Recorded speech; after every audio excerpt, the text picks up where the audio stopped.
26 नवंबर यानी कि संविधान दिवस की आप सभी लोगों को ढेर सारी शुभकामनाएं। एंड यदि आप भी अपने संविधान के बारे में जानना चाहते हैं,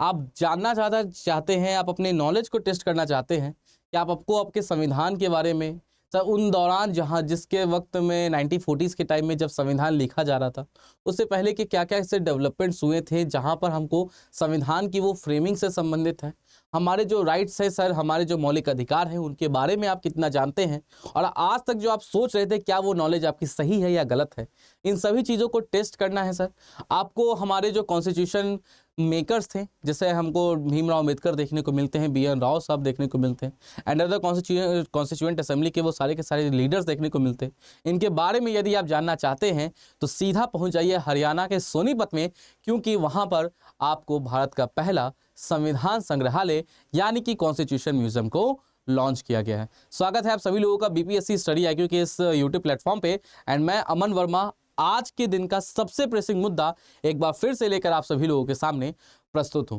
तो यदि हम बात करते हैं प्रिसाइजली, तो अभी तक आपको समझ में आ चुका होगा दैट अभी हमें देखने को मिल रहा है कि हरियाणा के सोनीपत में, जी हाँ, हरियाणा के सोनीपत में पहला कॉन्स्टिट्यूशन म्यूजियम यहाँ पर आपको लॉन्च किया गया है। ठीक है सर, यहाँ पे हमको देखने को मिल रहा है पहला कॉन्स्टिट्यूशन यहाँ पर इस म्यूजियम लॉन्च किया गया। अब बात आती है कि सर ये जो कॉन्स्टिट्यूशन म्यूजियम लॉन्च किया गया है, इसकी लॉन्चिंग यहाँ पर किसके द्वारा की गई है? तो याद रखना, लोकसभा के अभी इस वक्त के हमारे जो स्पीकर हैं, इस वक्त के जो लोकसभा के हमारे स्पीकर देखने को मिलते हैं ओम बिरला साहब, और साथ ही साथ जो union law minister Arjun Ram Meghwal है, उनके द्वारा OP Jindal university, OP Jindal global university में जो कि सोनीपत में है, वहां पर शनिवार को भारत का पहला कॉन्स्टिट्यूशन म्यूजियम यहां पर क्या किया गया है? तो लॉन्च किया गया है, जो कॉन्स्टिट्यूशन ऑफ इंडिया के फोटोलिथोग्राफिक्स कॉपी को यहां पर दर्शाता है, जो यहाँ पे अलग अलग आपको एक जो 1940s का टाइम था, वो जो टाइमलाइन थी ना, वहाँ पे पीछे लेके जाता है। कॉन्स्टिट्यूशन के आइडियल्स, कॉन्स्टिट्यूशन के विजन किस नज़रिए के साथ लिखा गया, और किस किस प्रकार से कॉन्स्टिट्यूशन में हमारे यहाँ पर आफ्टर पोस्ट इंडिपेंडेंस कह लो, या फिर जो पोस्ट इनैक्टमेंट भी होता है ना, जब हमारा संविधान लागू हो गया 26 जनवरी 1950 को, उसके बाद यहाँ पे क्या क्या डेवलपमेंट हुए, किस प्रकार से कौन सा अमेंडमेंट हुआ है, उसका प्रभाव क्या हुआ है, वो अमेंडमेंट क्या हुआ, क्यों हुआ, हर एक चीज को यहाँ पर हमें दर्शाता है। अगर हम बात करते हैं कि अगर एग्जैक्टली तो official said the visitors could experience pre independence India through a 360 degree visual presentation, यानी कि सर एक विजुअल प्रेजेंटेशन वहां पर आपको चलाया जा रहा है, जहां पर 1947 के पहले का जो भारत था वो किस प्रकार से था, और किस प्रकार से क्रोनोलॉजिकल डेवलपमेंट्स हमें को देखने को मिलते हैं, जहां पर आगे चल के सर 26 जनवरी 1950 को हमारा जो संविधान है, ये संविधान सर आपको बनकर लागू हो जाता है। कैसे इसकी ड्राफ्टिंग हुई, क्या हुई, एक एक चीज को दर्शाता है। अब बात आती है कि सर ये जो म्यूजियम है ना, इस म्यूजियम में क्या क्या होगा सर? तो इस म्यूजियम के अंदर जो भी हमारे कॉन्स्टिट्यूएंट असेंबली के सदस्य थे, संविधान सभा के जितने भी सदस्य थे, उन सभी सदस्यों को यहाँ पर मान्यता दी गई है, या फिर उनके वर्क को रिकॉग्नाइज किया गया हम कह सकते हैं, और उनके लगभग 300 स्कल्पचर्स, याद रखना 300 स्कल्प्टेड बस्ट यहाँ पर आपको उस म्यूजियम के अंदर OP जिंदाल ग्लोबल यूनिवर्सिटी जो कॉन्स्टिट्यूशन म्यूजियम जहाँ पर बनाया गया है,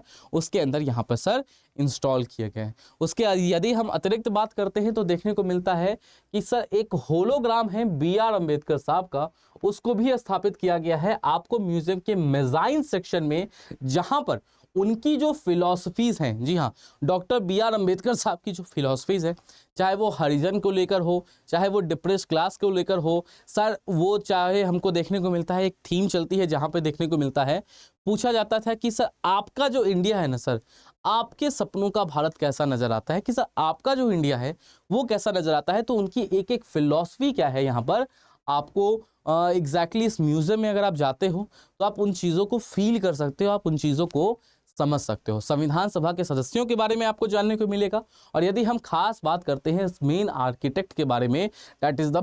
BR अम्बेडकर साहब के बारे में, तो उनकी वैल्यूज, उनकी फिलॉसफी, उनके सिद्धांत, उनके आइडियल्स के बारे में यहाँ पर क्या है, तो आपको डेप्थ में ये जो म्यूजियम है, ये म्यूजियम हमें बताता है।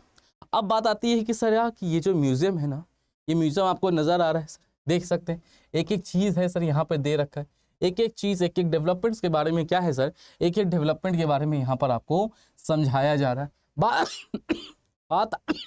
आती है कि ये जो म्यूजियम है, ये म्यूजियम क्रिएट किसके द्वारा किया गया है, तो याद रखना this museum is curated bye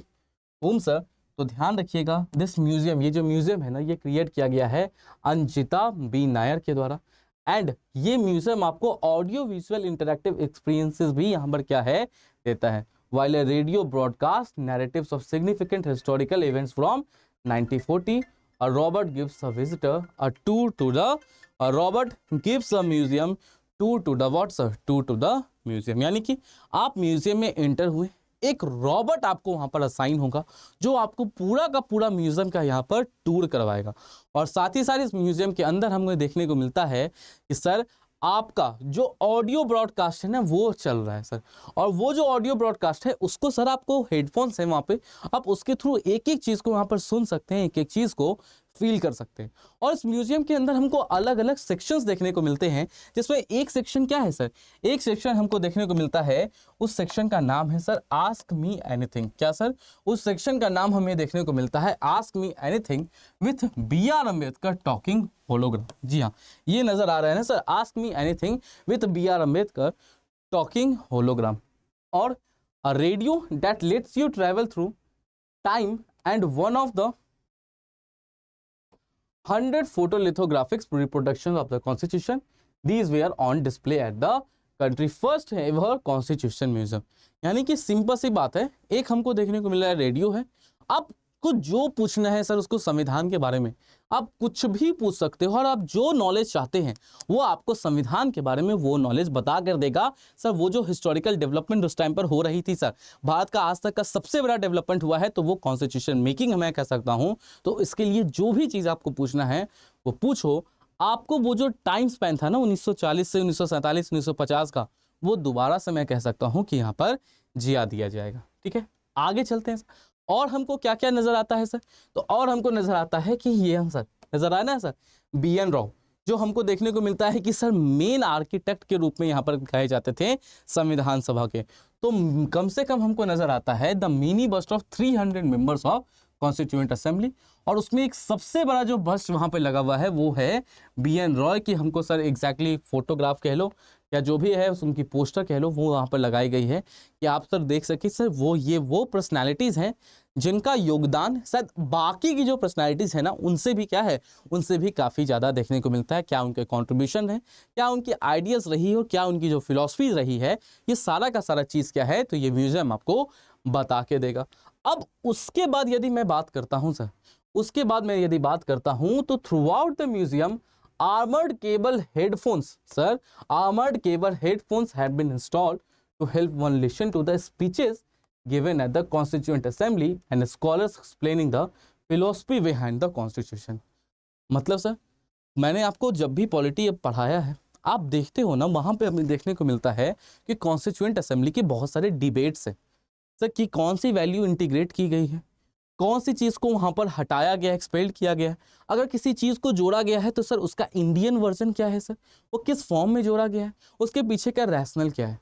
एक एक वो जो स्पीच थी ना संविधान सभा की, आप वहाँ पे सर हेडफोन्स आपको मिलेंगे, आप उन हेडफोन्स को लगाओ और बेसिकली वो हेडफोन्स को लगा के सर आप उन स्पीचेस को सुन सकते हो, और आपको स्कॉलर्स मिलेंगे जो आपको बताएंगे कि सर ये जो स्पीच है ना सर, इसके पीछे का जो सिग्निफिकेंस है वो सिग्निफिकेंस क्या है,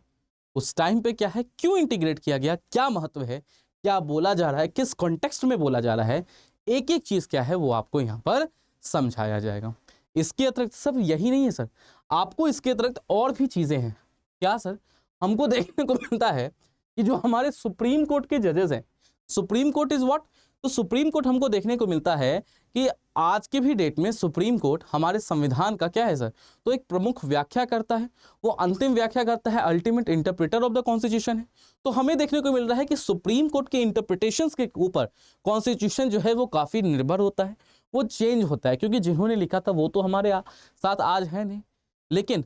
कहीं पर भी लैंग्वेज वेज पाई जाती है तो जो सुप्रीम कोर्ट ने कह दिया वो पत्थर की लकीर है। तो इस प्रकार से सुप्रीम कोर्ट का जो कॉन्स्टिट्यूशन में एक सिग्निफिकेंस है उसको दर्शाया गया है, और जो प्रोमिनेंट जो जजेस हैं ना सुप्रीम कोर्ट के, उनको वहां पे गैलरी पे लगाया गया है। गैलरी बनाया गया है that highlights 75 year journey of evolution of the constitution through landmark judgments and amendments. मतलब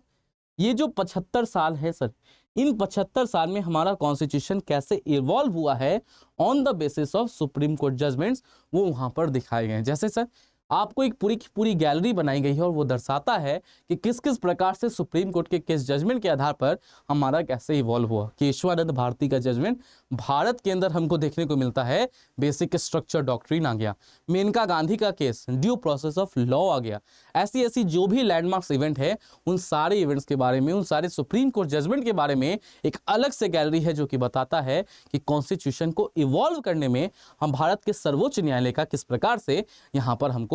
हाथ देखने को मिलता है। उसके अलावा अगर हम बात करते हैं तो एक अलग से सेक्शन बनाया गया है, उस सेक्शन का नाम है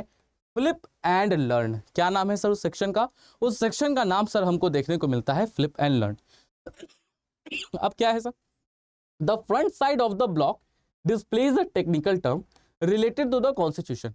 ये जो फ्रंट साइड है ना, वो आपको भारतीय संविधान से जुड़ा हुआ एक टेक्निकल टर्म देता है। अब आपको समझ में नहीं आ रहा, आप इसको ऐसे करके पुश करो, ये फ्लिप हो जाएगा, ये चेंज हो जाएगा। अब जो नेक्स्ट साइड है ना, वो आपको उस टेक्निकल टर्म का मतलब बताएगा कि अगर ये जो टेक्निकल टर्म हमको देखने को मिला है, ये टेक्निकल टर्म में क्या है। अगर मैं आर्टिकल 13 में अगर एग्जांपल लेता हूँ, लॉ लिखा गया है, तो उस लॉ का मतलब क्या है सर, उस लॉ के अंतर्गत क्या क्या चीजें आती हैं, ये जिज्ञासा आपको होगा। आप उसको फ्लिप करो, वो पूरा का पूरा आपको क्या है सर, डिटेल एक्सप्लेनेशन करके देगा कि सर ये जो लॉ है उस लॉ के अंतर्गत क्या आती है। ये तो एक छोटा सा एग्जाम्पल है, ऐसे जितने भी टेक्निकल वर्ड्स है कॉन्स्टिट्यूशन के, उनको आप यहाँ पर क्या है इस प्रकार से समझ सकते हैं। उसके अलावा एक और सेक्शन है जिसको हम कहते हैं you know right. Visitors can challenge themselves on how well they know their fundamental rights. A question is written on a block and its answer underneath, which can only be revealed by pulling up the block. मतलब sir आपको खुद को test करना है ना, तो उसके लिए क्विजेस का सेक्शन अलग है। आप अपने अधिकारों को कितना जानते हैं, फंडामेंटल राइट्स को कितना जानते हैं, उसके लिए एक अलग सेक्शन है। उस सेक्शन का नाम है यू नो राइट। अगर आपको मालूम है राइट, तो आपको